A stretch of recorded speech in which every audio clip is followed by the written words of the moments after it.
Thanksgiving used to be my favorite holiday when I was a kid. Back then, before I understood what favoritism meant, before my sister Lauren learned she could destroy anything and I'd be blamed for standing too close.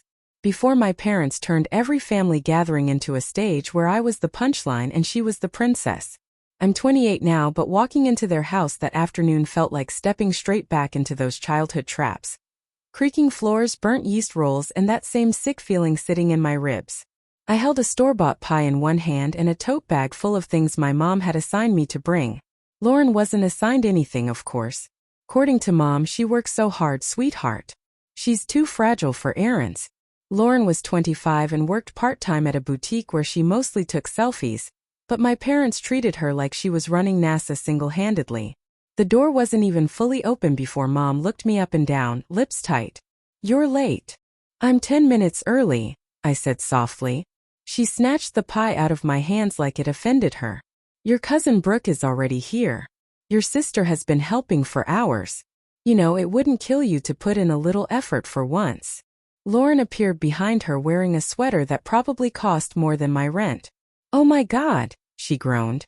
"You brought a grocery store pie. You couldn't at least pretend you care." I swallowed the heat rising in my face. "You told me to bring a pie, so I brought a pie." Lauren rolled her eyes dramatically and walked away, and Mom muttered under her breath, "Always doing the bare minimum." I stepped inside, already feeling smaller. My dad was in the living room watching football with uncles and cousins. When he saw me, he nodded, but it wasn't a greeting. It was more like he was checking attendance. Every Thanksgiving, my family acted like I wasn't fully part of them. Like I was a guest whose presence they tolerated because the alternative was explaining why they threw away their eldest daughter. I had a stable job, my own apartment, and responsibilities. But to them, I was just the person they expected to bail Lauren out every time she made another irresponsible choice. Around 4 o'clock, the house in suburban Denver was full.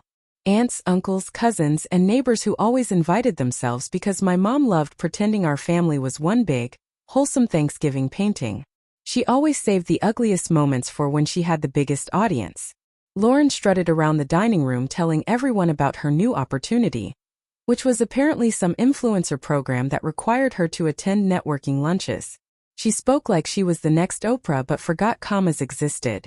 Mom hovered behind her, nodding proudly. Then Dad walked in holding his beer and said loud enough for half the room to hear, "So honey, did you talk to your sister about the rent yet?" I froze. The conversations around me softened. I could feel eyes shift toward me. Lauren twirled her hair. "Yeah, she hasn't sent anything. I told her you'd handle it." My stomach dropped. "Wait, what?" Mom stepped forward, eyes narrow. "Lauren's rent is due tomorrow. You know that." "No," I said carefully. "I don't know that. She never told me she needed help this month." Dad frowned at me like I was being stupid on purpose. "Every month is the same, Emily." I blinked. "No, it's not. You said I only needed to help during emergencies." Mom cut me off sharply. "This is an emergency. Your sister is building her career. She doesn't need stress like this." Lauren looked at me with fake innocence. "I just assumed you'd help. You make more than I do." "I make more because I work full-time," I said. "You work 15 hours a week." A wave of silence hit the room. Mom's eyebrows shot up so fast I thought they might fly off her face. "How dare you talk to your sister that way at Thanksgiving?" "I didn't say anything wrong," I whispered. Dad stood from his chair, slow and deliberate, like he was preparing to teach a lesson he'd taught me many times as a kid. "You always ruin holidays with your attitude. Just do what family does and help your sister." "I help her all the time," I said. "She never helps me back." Lauren let out a dramatic gasp. "Wow. So you're attacking me now." I tried to speak, but my voice stuck in my throat. I wasn't attacking. I was drowning. Mom stepped closer. Her voice sharpened. "Emily, you will pay her rent today." I steadied my breath. "I'm sorry. I can't. I have my own bills.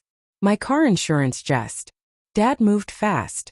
He grabbed my arm and yanked me forward, the room spinning for a second. My cousins went dead silent. Chairs scraped. Someone gasped. He hissed through his teeth, "Pay her rent." "I can't," I said, shaking now. "I don't have enough this month." He shoved me backward hard.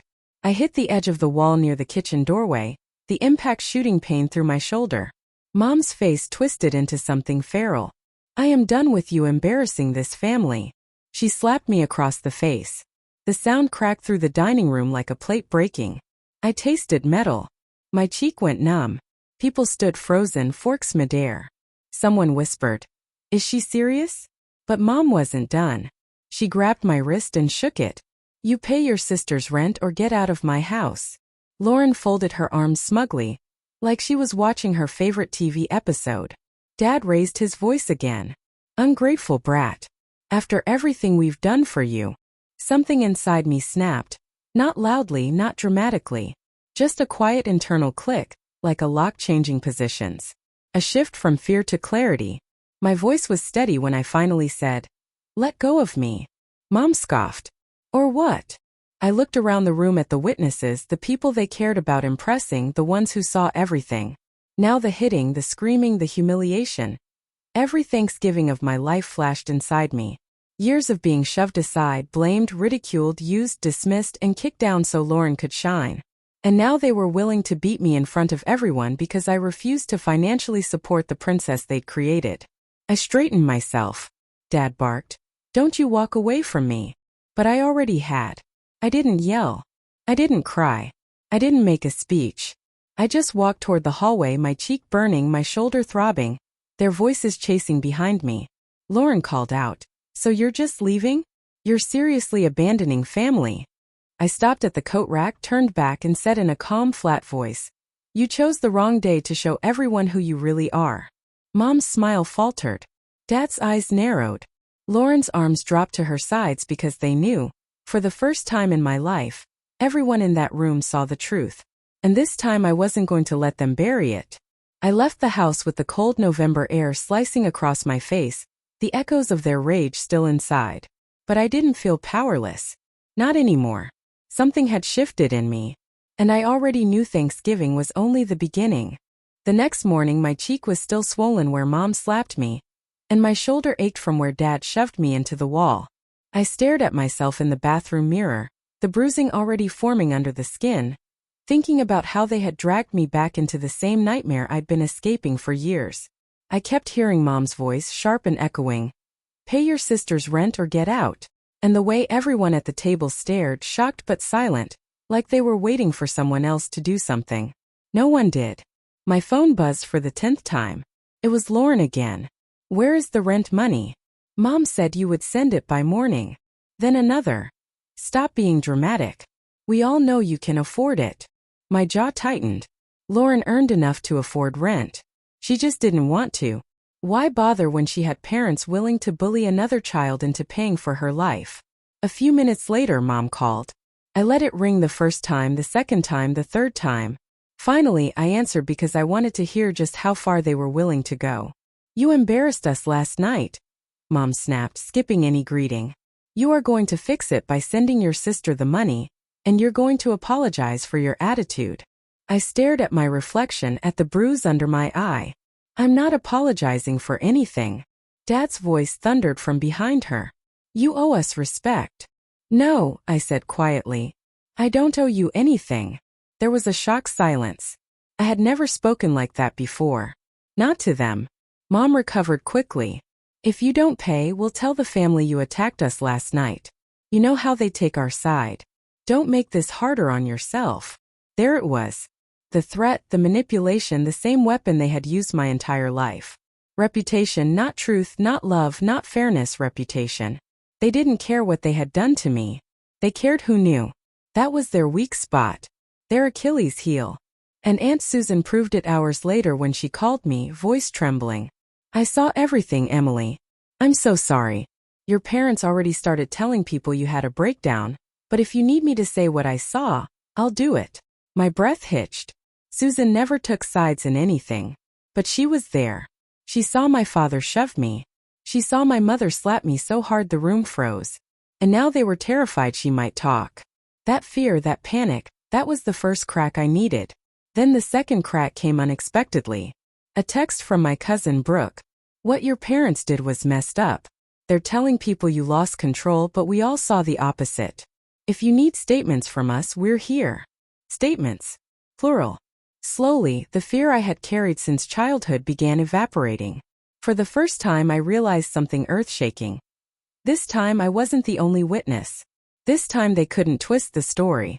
This time the room saw the truth, and my parents weren't ready for that. By evening Dad sent another message. Let's talk calmly. We can fix this. Just send the money first. Fix it? No. I wasn't fixing anything. I was finally holding them accountable. And I knew exactly how to do it. Not with silence, not with poetic symbolism, not with forgiveness, but with consequences. Real, tangible consequences. And Thanksgiving would not be the last time my family saw who my parents truly were. It was only the spark. Now it was time for the fire. I didn't answer any more of their calls after that. Not Dad's fake calm-down messages, not Mom's guilt-drenched rants, not Lauren's entitled demands for rent money. I let them scream into the void while I quietly gathered everything they never expected me to have. Witnesses, screenshots, truth, and finally support. The next morning, Aunt Susan showed up at my apartment in Seattle with a travel mug of coffee and a binder in her hands. Yes, she said before I even opened my mouth. I wrote a statement and so did 3 others. She handed me the binder. Inside were 4 typed letters. Hers, Brooks, my Uncle Mark's, and even Mrs. Delgado from next door, who'd been standing by the kitchen doorway when my father shoved me. Each letter described exactly what they saw: the shove, the slap, the screaming, the demand for money, the threats, the humiliation. I felt my throat tighten. I wasn't used to people choosing me. I wasn't used to being believed. Susan squeezed my hand. Your parents' biggest fear is losing control of the story. They've controlled it for decades. It's your turn now. My turn. She was right. My parents weren't afraid of hurting me. They weren't afraid of the truth. They were terrified of family judgment, the same weapon they'd used to beat me down my entire life. And Thanksgiving had given me the perfect angle. That night, the entire extended family was invited to another Thanksgiving weekend dinner, hosted by my Aunt Karen in Portland. Normally I avoided these gatherings, but this time I went. When I arrived, conversation stopped. My bruised cheek spoke louder than words.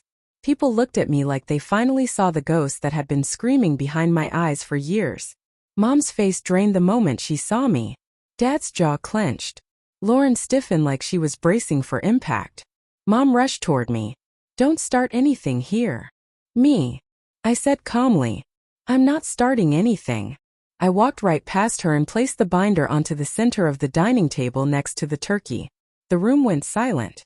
Dad's voice trembled. What is that? I met his eyes. The truth. Karen, never one to hold back, opened the binder. Her eyes widened. So all of this happened in my sister's house on Thanksgiving? Mom lunged toward the table. This is exaggerated. No, Karen said firmly, lifting the pages. These were written by people who have no reason to lie. And we all saw your daughter's bruises. Lauren tried to laugh it off. Come on, it wasn't that serious. Uncle Mark stood up. Enough. We watched your parents assault their daughter because she wouldn't pay your bills. Brooke chimed in. They hit her. They screamed at her. They humiliated her. And you benefited from all of it. Lauren's face slowly crumpled. Dad pointed at me, rage shaking his voice. You're turning the family against us. I didn't raise you for this. I didn't raise my voice. I didn't cry. I didn't explain. You did that yourself, I said. Mom tried to recover, plastering on a brittle smile. We were disciplining her. She overreacted. Karen slammed the binder shut. You laid your hands on a grown woman over rent money.